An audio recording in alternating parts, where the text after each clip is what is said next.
Spécialiste en matière d'audio-vidéo domotique, Maison Adam est fier de vous présenter les tendances du milieu électronique.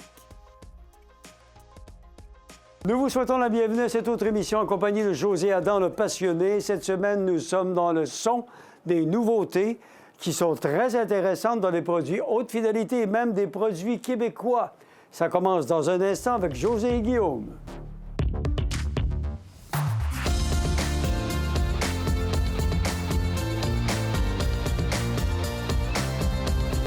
Maison Adam. Vous le savez, c'est toujours un plaisir pour moi de me retrouver en compagnie de José Adam. Bonjour José. Bonjour Michel. Et Guillaume Croisetière. Bonjour Guillaume. Salut Michel. Mes experts pour parler de produits audio en ce qui concerne l'émission de cette semaine, parce qu'on est dans des produits audio qui sont apparus au cours de la dernière année, qui vont se distinguer dans le domaine de la haute fidélité. C'est bien ça, Michel. Ouais. Et on va avoir, entre autres, une nouvelle génération de produits Michi. Michi qui se trouve être la référence d'Eurotel, cette marque très connue. Et aussi, on a du côté de Moon, cette marque qui est fabriquée par Symodio, une marque québécoise. Et on a un amplificateur avec intégré le lecteur réseau. C'est ça qui est intéressant. OK. Puis, je dois l'avouer, c'est vraiment un produit qui va faire beaucoup de bruit dans l'industrie. D'accord. Et finalement, ben, on a les fameuses enceintes de Totem, exact, qu'on attendait depuis tellement longtemps.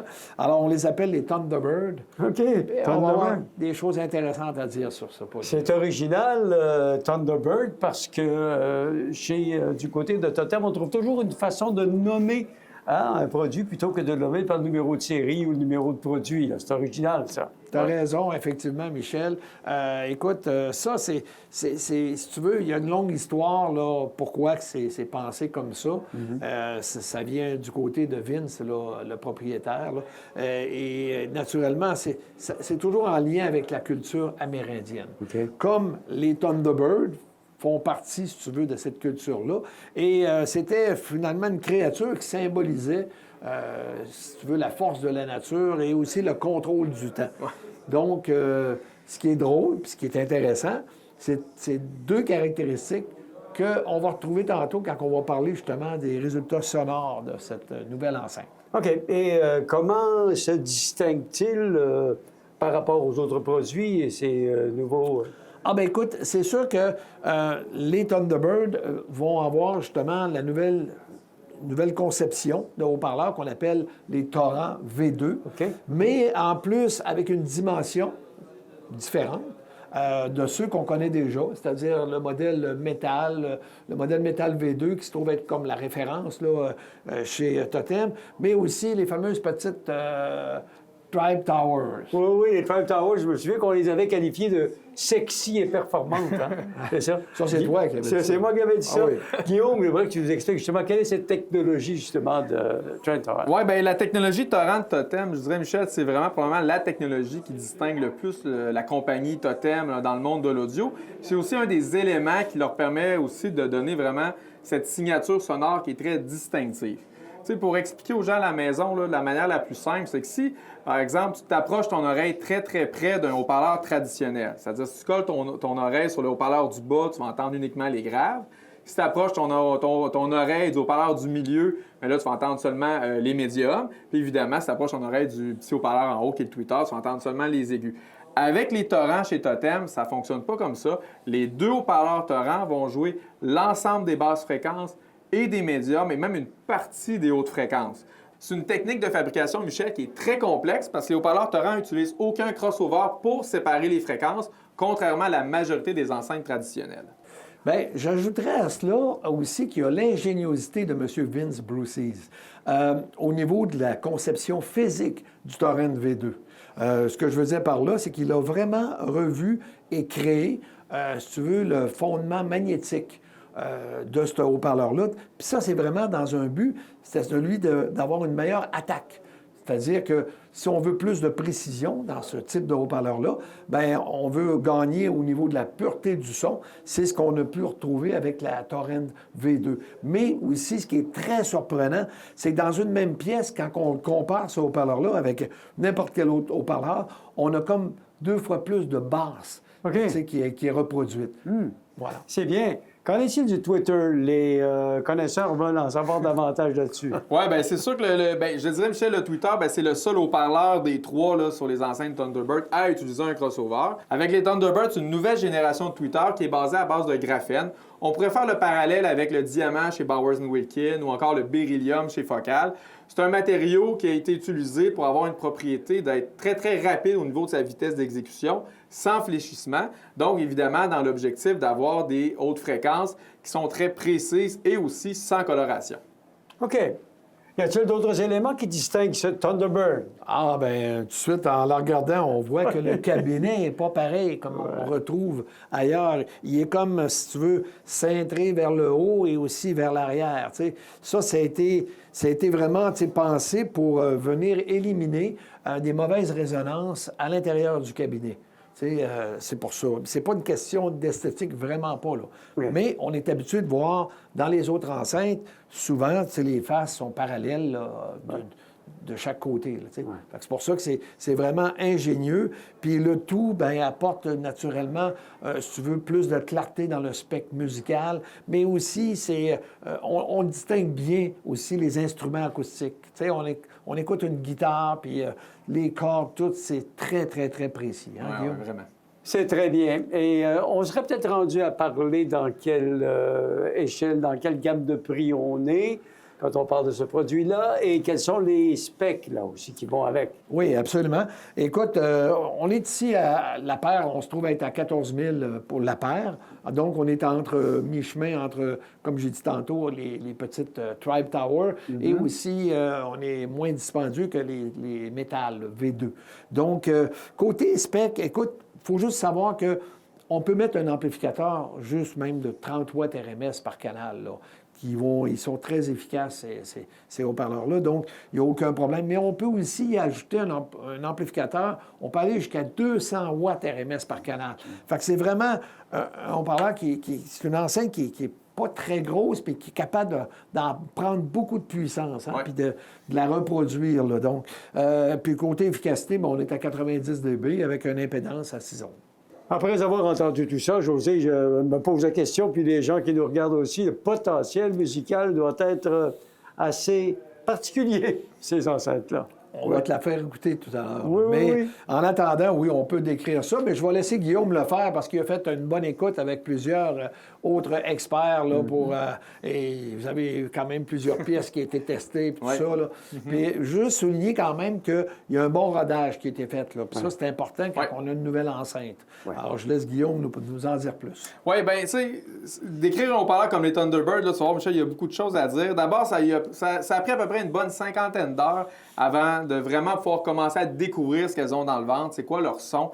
Ce qu'il faut dire, que c'est des enceintes qui sont très douces et faciles à écouter. Donc, c'est des haut-parleurs qui ne produiront pas de fatigue auditive. C'est une caractéristique qui est recherchée par beaucoup de personnes parce que ça permet d'avoir des longues heures d'écoute là, sans se fatiguer. Ensuite, si on regarde les hautes fréquences, bien, c'est des hautes fréquences qui sont finement reproduites, sans coloration. D'ailleurs, quand on compare les aigus des Thunderbird à d'autres haut-parleurs, on se surprend à quel point le timbre sonore est juste. Pour ce qui est des médiums et des basses, ça fonctionne très, très bien également. Je dirais que là où les haut-parleurs Thorent se démarquent, c'est pas tant dans le niveau de détail qui est très, très bon, mais c'est dans la capacité de ces haut-parleurs à être capable de, oui, reproduire le son des instruments, mais aussi être capable de reproduire leur résonance. On a vraiment une union entre les basses et les médiums qui fonctionne très bien avec les Thunderbird, qui donne un sentiment, un aspect très naturel à la musique. Évidemment, comme José l'a mentionné, c'est des haut-parleurs qui sont extrêmement puissants, donc ils sont capables de produire une image sonore qui est très, très large, compte tenu de leur format qui est assez médium. Je dirais, c'est pas un haut-parleur qui est particulièrement volumineux, mais c'est pas non plus une enceinte aussi petite que les Tribe Tower. Donc, on a une grande image sonore, puis on a des haut-parleurs qui sont capables de soutenir des basses de façon extraordinaire. Tu sais, je prends par exemple, c'est une chanson que pas beaucoup de personnes vont connaître, là. Ça s'appelle Fading Sun d'un groupe norvégien, mais sur ce titre-là, on entend des basses fréquences très, très profonde que la majorité des haut-parleurs ne sont pas capables de soutenir. C'est-à-dire qu'après un certain moment, le son, il se poursuit, mais si on n'a pas de caisson de basse à côté, bon, le haut-parleur ne joue juste plus rien parce qu'il n'est pas capable de les reproduire. C'est pas le cas avec les Thunderbird. Ils sont capables d'aller chercher cette espèce de profondeur dans ce son-là qui va donner beaucoup de caractère à la musique. T'sais, enfin, si on pourrait définir le caractère du son des Thunderbird, on n'est pas dans un son type studio très analytique, mais vraiment plus dans un son live vivant. Vraiment, ce qu'on appelle du bon travail. Hein? J'ai hâte d'entendre ça tantôt après notre émission. On va s'arrêter pour une pause. On revient, on est dans la haute fidélité. Et tantôt, on parlera d'un amplificateur Michi de Rotel. C'est ça qui s'en vient. Ça ressemble à ça. Après la pause. Maison Adam.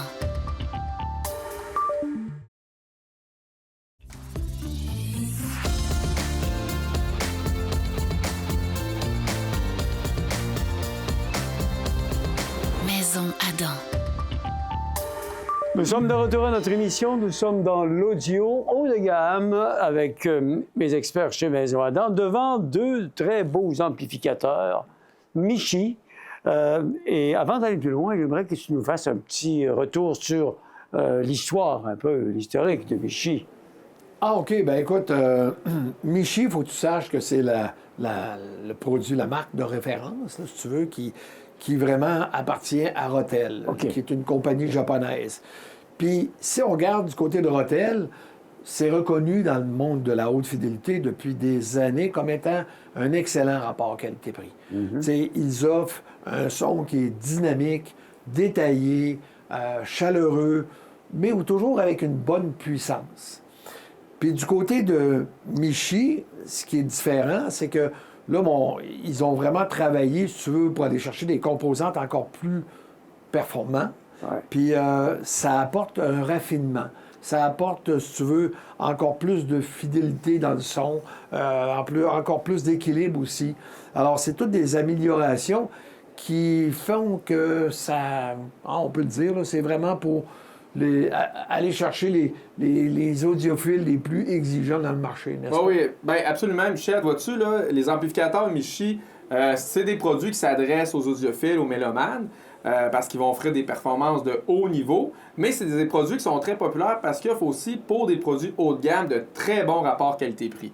D'ailleurs, c'est la raison qui explique pourquoi la ligne Michi est si populaire chez Rotel. Très bien pour Michi, mais la gamme de produits, exactement, ça regroupe combien d'appareils?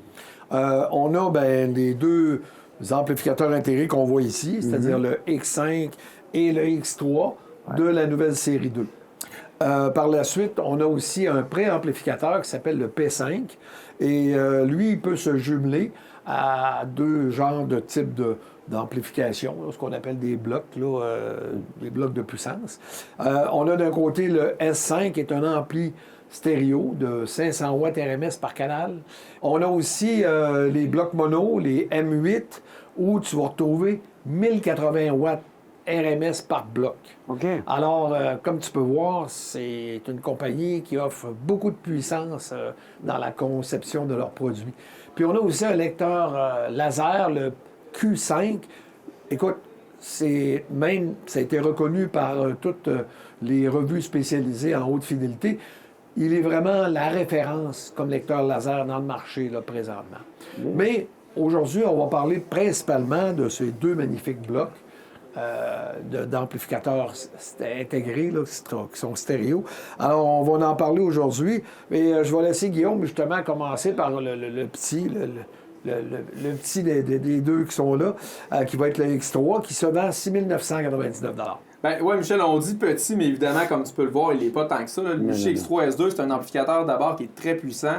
Il va offrir 200 watts RMS par canal sous 8 ohms. Puis déjà là, il se place au-dessus de la moyenne, parce que souvent, on va voir dans les amplificateurs intégrés des puissances qui vont plutôt avoisiner entre 80 et 140 watts RMS par canal.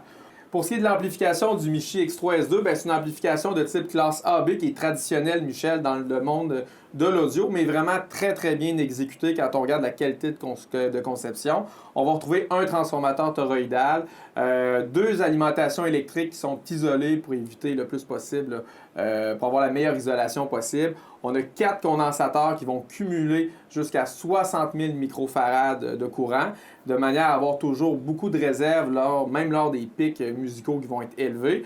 La qualité de construction est aussi excellente. C'est des amplificateurs qui ont des boîtiers extrêmement rigides, des amplificateurs aussi qui sont très très lourds pour avoir le moins de vibrations possible. Et ce qui est intéressant avec la série Michi aussi, c'est que Rotel sont arrivés avec un affichage là, sur lequel on voit les fameux vumètres qui rappellent un peu les amplificateurs audiophiles de l'époque. Ouais.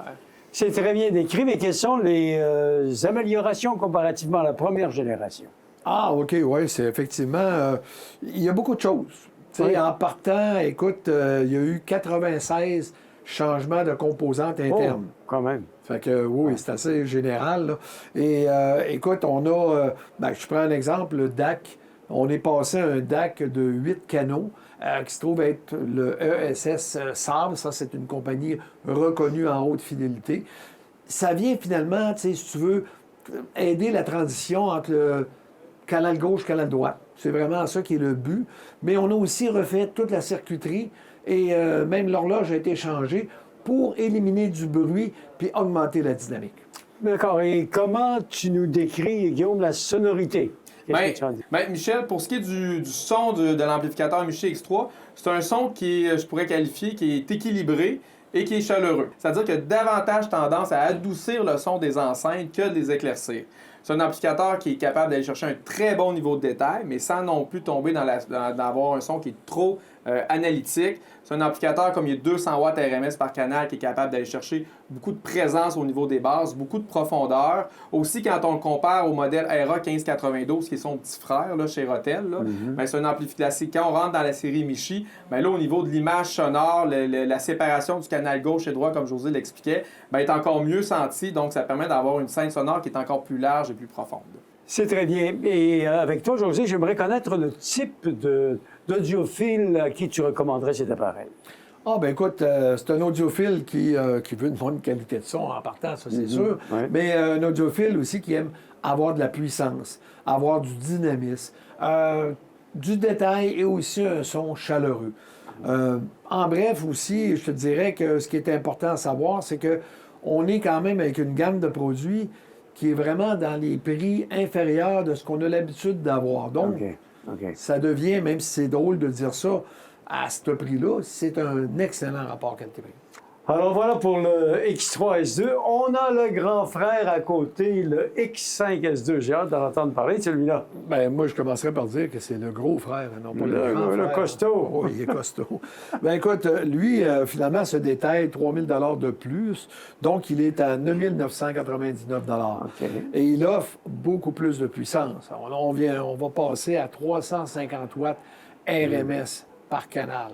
D'ailleurs, quand on regarde ses caractéristiques, il se compare vraiment avantageusement avec des appareils d'autres amplificateurs intégrés qui sont nettement plus dispendieux, n'est-ce pas, Guillaume? Oui, absolument. Là, la qualité de fabrication du Michi X5S2, celle du X3S2 est excellente, mais le Michi X5, c'est une gamme encore supérieure. On est un peu dans une construction double mono, Michel, là, avec le X5. Là, ils sont avoir 2 transformateurs Toredo. Ces transformateurs-là sont d'ailleurs isolés là, dans l'époxy, là, comme on va le voir comme on peut le voir sur leur amplificateur de puissance. Donc, ça permet d'avoir une construction comme ça, d'avoir une meilleure séparation entre le son des haut-parleurs à gauche et des haut-parleurs à droite. C'est un 350 watts RMS, comme José le mentionnait. La capacité de retenue de courant est encore plus élevée. On était à 60 000 microfarades avec le X3. On passe à 88 000 microfarades. C'est un amplificateur, ce qui va permettre de donner encore plus de réserve, d'avoir un son qui est encore plus impactant. C'est notre qualité d'amplification qui va se faire ressentir aussi au niveau du poids de l'appareil, parce qu'avec le Michi X5, on passe à un amplificateur qui est tout près de 100 livres. OK. Comment je compare la sonorité de celui-là avec le X3S2? Bien, évidemment, là, on est dans la même marque, même gamme d'appareils. On est dans un caractère de son qui est similaire. C'est-à-dire que, comme on le disait tantôt, les Michi, c'est un son qui est équilibré. C'est un son aussi qui a tendance à être chaleureux, donc il va réchauffer le son des enceintes plutôt que les éclaircir. Là, ce qu'on va gagner, c'est un son qui est plus impactant, plus de puissance. Donc, comment ça se ressent dans l'image sonore? Bien, c'est que l'image sonore, elle va être beaucoup plus grosse. C'est comme si un peu les musiciens qui étaient devant nous, les artistes, au lieu de faire 6 pieds de haut, ils en faisaient 12. Donc, c'est un son qui est plus impactant. C'est un amplificateur qui est aussi extrêmement puissant, au point où on voit presque jamais la limite. J'aurais même tendance à dire que c'est l'amplificateur intégré le plus puissant que j'ai eu la chance de tester et d'entendre. Puis avoir beaucoup de puissance, c'est bon parce que plus on a de puissance en réserve, bien, plus on s'éloigne de la distorsion. Puis ça permet d'avoir un son qui va constamment être équilibré, même si on est à haut volume. Donc, le Michi X3 S2, c'est un excellent amplificateur pour un produit haute fidélité. Bien, le X5 S2, bien, il place tout simplement la barre encore plus haut. Petite dernière pour toi, José, peut-être avant de compléter sur ce segment, à qui recommanderais-tu, à quel type d'audiophile recommanderais-tu ce produit? Bien, écoute, un audiophile qui aime avoir de la puissance, mais des fois, ça peut être un besoin. Parce qu'il peut avoir des enceintes qui sont très exigeantes. Ou si vraiment, c'est parce qu'il aime écouter ça fort, bien, il y a le goût, justement, qu'à haut volume, qui n'est pas de déficience. C'est là qu'un amplificateur de cette qualité-là vient faire, comme on dit, la job. Ouais. Mais il ne veut pas non plus aussi payer le gros prix. Exact, parce qu'il y a des comparatifs pas mal plus chers. Ben oui, absolument. Puis c'est pour ça qu'on les appelle des rapports qualité-prix. Ça fait drôle de parler de rapports qualité-prix à 10 000 parce que c'est 1 000, mais c'est une réalité parce que si on va dans Macintosh, si on va, tu sais, je veux dire, dans Musical Fidélité, le même type de produit avec ce wattage-là, on va payer 15 000 et 20 000, tu sais. Je veux dire, c'est là que ça devient des rapports qualité-prix dans la très haute fidélité. Absolument. Ça valait la peine d'en parler, hein, je pense. C'est bon. On va compléter l'émission dans quelques instants après la pause. On sera encore dans le haut de gamme chez Moon tout de suite après les messages. Maison Adam.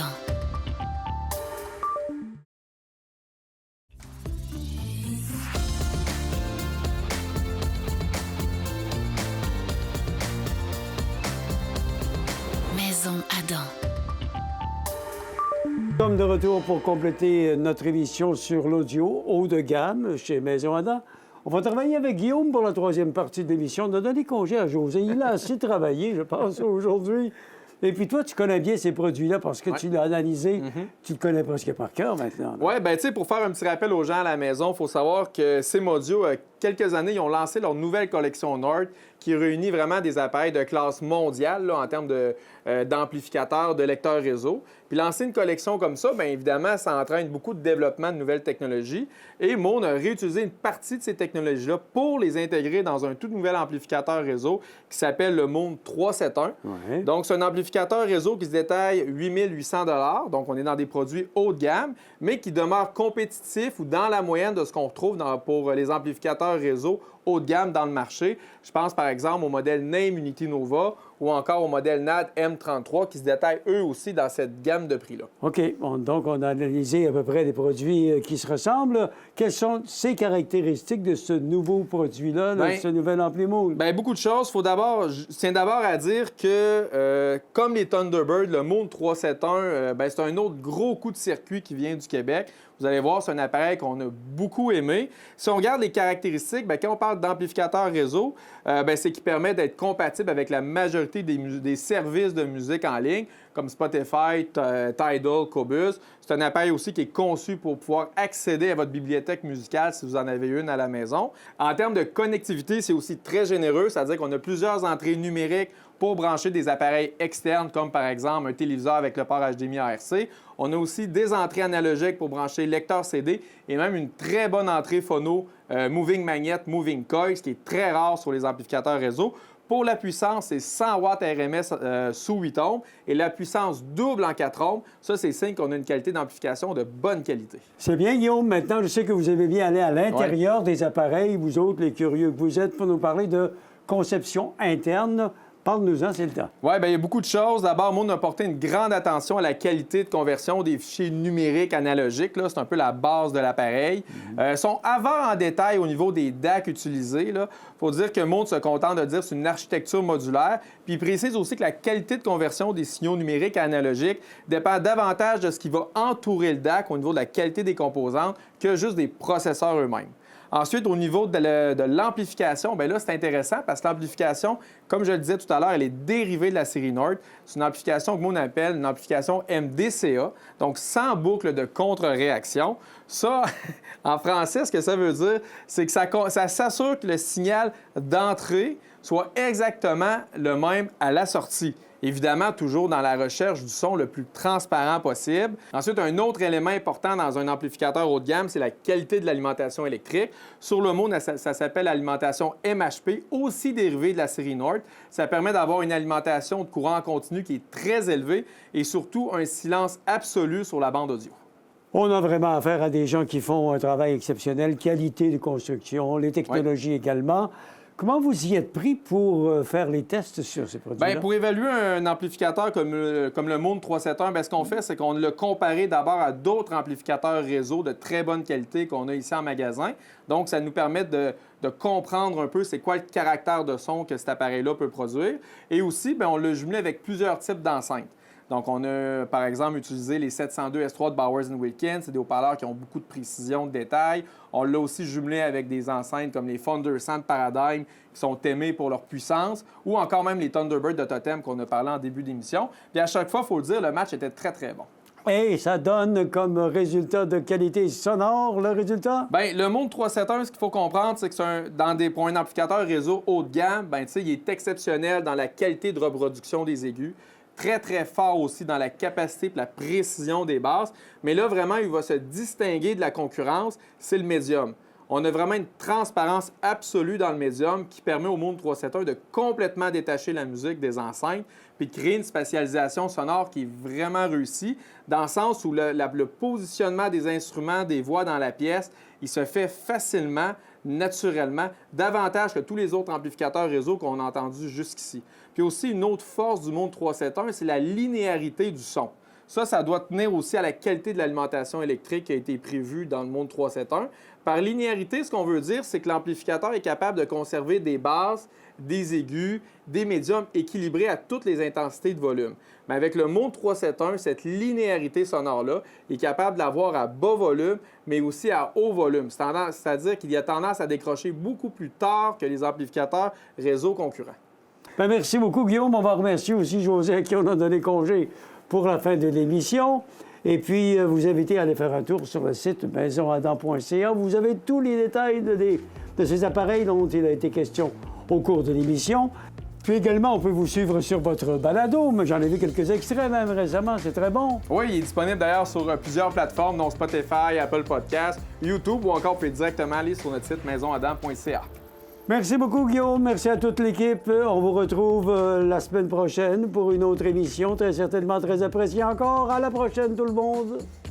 Les choix de José sont le fruit d'un travail d'équipe à sélectionner les meilleurs rapports qualité-prix de l'industrie. Visitez maisonadam.ca et faites votre propre choix.